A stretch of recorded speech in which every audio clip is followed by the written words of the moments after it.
There we go. Now, I'll be honest, you are probably in no fit state to run this particular type of cognitive gauntlet. But at least you're a good jumper. So you got the jumping on your side. Just do your best, and I'll meet you up ahead.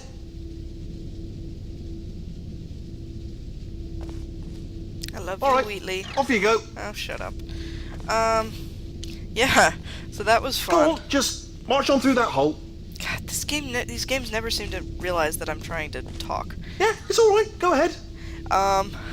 Anyway, so this is Wheatley. He's gonna That's help the us get spirit. out of here. And we got another thing here that hopefully won't kill the subtitles. The container ride destruction sequence provided some unique technical challenges. The dynamics you experience are actually computed as two separate but nested simulations. The first is a course-scale simulation designed as a stress element analysis pass. This pass computes the overall gross motion of the container itself and computes the collisions and breakpoints based on path keyframe data and a network of constraints. As the container bumps and crashes along, the constraints start breaking and the room progressively starts to come apart. There are over 300 rigid bodies and 900 constraints in this rig, all individually configured for properties like tensile, friction, and collision response. The course simulation portrayed gross motion that captured the main dynamics of the ride, but not the fine details. The product of the course simulation was then used to deform spline-based surfaces representing the container geometry, which in turn were parents to fine debris anchored as rigid bodies. As the surface deformations increase, anchors are broken and the fine debris rigid bodies are released into the simulation. The fine simulation also includes the interior furniture and the model detailing. The two simulations were then connected using cache data and were driven together by a series of scripts. Due to the computational complexities of having two nested simulations, we had to come up with some solutions to some interesting mathematical problems. One problem was that the nested nature of the simulations resulted in some instability in the fine debris calculations due to floating point computational limits. The solution employed for this was to compute the fine debris on a stage where the root transform of the course simulation was essentially cancelled out and stored for later use. This allowed us to more accurately detect the fine interactions between the debris and the environment. Post-simulation, the root transform position and inertia were reapplied to the details. We solved the problem of trying to compute the player within this highly dynamic environment by putting them in a virtual room that has all the base shapes of the rendered container, but is simply used to compute player navigation.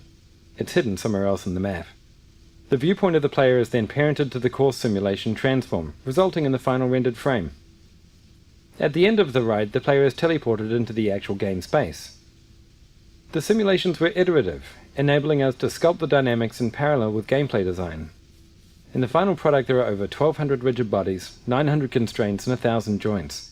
With all the iterations combined, the actual runtime spent computing the simulation was 92.4875 days. Wow.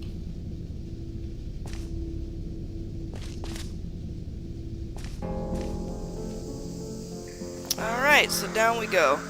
Yeah, just the amount of math just spent in that one sequence, it's really pretty extraordinary. This looks stable. Ah! Hello, and again, God welcome damn to it. the Aperture Science Enrichment Center. We are currently experiencing technical difficulties due to circumstances of potentially apocalyptic significance beyond our control. However, thanks to emergency testing protocols, testing can continue. These pre-recorded messages will provide instructional and motivational support so that science can still be done, even in the event of environmental, social, economic, or structural collapse. The portal will open, and emergency testing will begin in 3, 2, 1. Okay, there seems to be some kind of glitch. Subtitles aren't working if I'm doing the developer commentary. So I'm going to just try and remain quiet when people are talking so that you don't miss any of the amazing dialogue. And we'll just go like that. So this will look familiar if you were watching the previous game. This is the first opening test chamber. You can see that Chell has shed her jacket. She's rocking the tank top look. And this place has gone to hell. Lots of plants everywhere. But technology is still working and science can still be done. Cube and button-based testing remains an important tool for science, even in a dire emergency. If cube and button-based testing caused this emergency, don't worry. The odds of this happening twice are very slim. So, this looks familiar. Cube looks a little bit cleaned up and sharper, and that's not just the HD. Oh god, this is so pretty in HD. Yay! We did it. Please note the incandescent particle field across the exit. This Aperture Science Material Emancipation Grill will vaporize any unauthorized equipment that passes through it. So we don't have Gladys talking us through this time, because we killed her last time, before the facility went to pieces. So this is the emergency testing facility voice, who I swear to God sounds exactly like the guy who does the... If you feel liquid running down your neck, Oh, good. relax, lie on your back, and apply immediate pressure to your temples. You are simply experiencing a rare reaction in which the Material Emancipation Grill may have emancipated the ear tubes inside your head. Eek! Our subtitles came back. I'm so happy. That's cool. Anyway, I swear to God, that guy sounds exactly like the voice on the Chicago Transit Authority on the CTA buses and trains. I don't think it's the same guy, though. Alright, test chamber 1. Cube and button. This is not the same test chamber as in Portal 1, but it's similar. This room is meant to teach players the fundamentals of portals, connecting them to two places in the world. As the blue portal moves around the world, the orange stays rooted. In the original Portal, this room had these portals moving by themselves on a timer. This led to most people simply staring through their orange portal, waiting for the blue one to end up in the right place. We felt that altering this to make the players decide where the portals came out was more instructive, and meant that players who already knew how to use portals could solve this puzzle both quickly and with authority. Yes. Let's solve this with authority, guys. Authority. Authoritative button or cube grab. Ah, yes, very authoritative. Well done. Alright, let's leave this here. And... come on. Nope. There we go. And, whoa! That was not very authoritative, Blackjack. Come on. Sweet. Authoritative. And let's GTFO. Squee! Wahoo! Good. Because of the technical difficulties we are currently experiencing, your test environment is unsupervised. Before re-entering a relaxation vault at the conclusion of testing, please take a moment to write down the results of your test. An Aperture Science Reintegration Associate will remind you for an interview when society has been rebuilt. Oh, good. Looking kinda weird and foggy outside. Wonder what that could imply. Over the course of this game, we will be getting a very deep look at how Aperture Science is constructed. But for right now, we're just testing, just like old times. If the Earth is currently governed by a manner of animal king, sentient cloud, or other governing body that either refuses to or is incapable of listening to reason. They have a little infographic for such an occurrence. Oh, God, I love this game. The details, the humor in the details in this game is really, really awesome.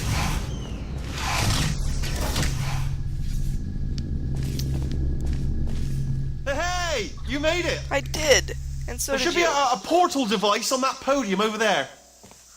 I can't see it though. Maybe it fell off. Do you want to go have a quick look? I do. It's alright, no, go on, just have a look about. No, that's right, over by the podium, yeah. Wheatley, what are you trying to lure me into? If you just, okay, just stand by the podium and just look.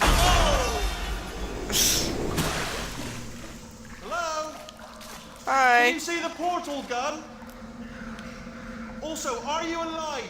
That's important, should have asked that first. I see a lot of Do mud. you know what I'm going to do? I'm going to work on the assumption that you're still alive, and I'm just going to wait for you up ahead. Okay. I'll wait 1 hour, then I'll come back, and assuming I can locate your dead body, I'll bury you. Alright? Brilliant. Go team! See you in an hour, hopefully. if you're not dead. Look! It's Ratman. Ratman's been here. Follow us? Followers? I can't tell what that's supposed to say. Anyway, this is pleasant. Very pleasant. There's a portal up there. And whoa, Ratman has been taking some art lessons. Check that out. It's Gladys, the scientists, and I guess a personification of Gladys being like, fuck you, scientists. There's the companion cube. There's... I don't know who that's supposed to be. And there's Chell. There's us defeating Gladys in our climactic victory of the previous game. That's Gladys being destroyed, I guess, and that's us again. Seems to be a bit of a shrine to us. That's kind of creepy. But then again, Ratman is not really all that sane in the head. Talk to me. We thought of making a whole new character for Portal 2, but we didn't want to lose the relationship between Gladys and Chell that began in Portal 1. Once we decided to stay with Chell, we wanted to improve her look, updating her leg springs and jumpsuit to have a more functional design. At the same time, we didn't want players to not recognize her, so we kept a lot of the iconic elements like the color orange. She has folded down her jumpsuit to show she has essentially rolled up her sleeves and shed some of the Aperture label. She is awake again to test, but stronger and more determined than ever. Damn right I'm determined. Damn friggin' straight. And look what it is. It's our old friend, the portal gun. Cha! Alright. Magical. Oh, it's all so pretty in HD. Sorry, I'm gonna be saying that a lot for a while. Because I'm just so not used to playing things that look this, like, crisp. But yes, we got the portal gun now, which means we can magically get around much more easily. Now we gotta go find Wheatley again, who, yeah, is gonna be our companion for a bit here. He's a little nobody in the Aperture machine, which is now, I guess, completely staffed by computers because everyone got killed by Gladys. Some emergency testing may require prolonged interaction with lethal military androids. Rest assured that all lethal military androids have been taught to read and provided with one copy of the Laws of Robotics to share. Good. That's good thinking, Aperture. Save on paper. Help the environment. Alright. Here we are. I need to be looking around for secret areas. Good. If you feel that a lethal military android has not respected your rights as detailed in the Laws of Robotics, please note it on your self-reporting form. A future Aperture Science Entitlement Associate will initiate the appropriate grievance filing paperwork. Yeah, I'm not as familiar with this game as I am with Portal 1. I've played it a couple of times now, but I'm not that familiar with it, so I'm probably going to, you know, there may be some things that I'll miss, but I'm going to try and do the full experience here as much as possible. There's our Animal King takeover PSA again. Lots of fog outside. On to the next chamber. Chell has really slipped back into the testing yoke pretty easily here. She doesn't seem to be all that complainy. Then again, if it means getting out, that's a good thing. This next test is very dangerous. To help you remain tranquil in the face of almost certain death, Smooth Jazz will be deployed in 3, 2, 1.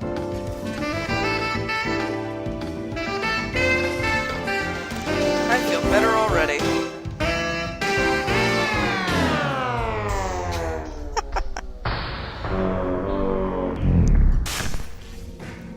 Aw, no vital testing apparatus destroyed.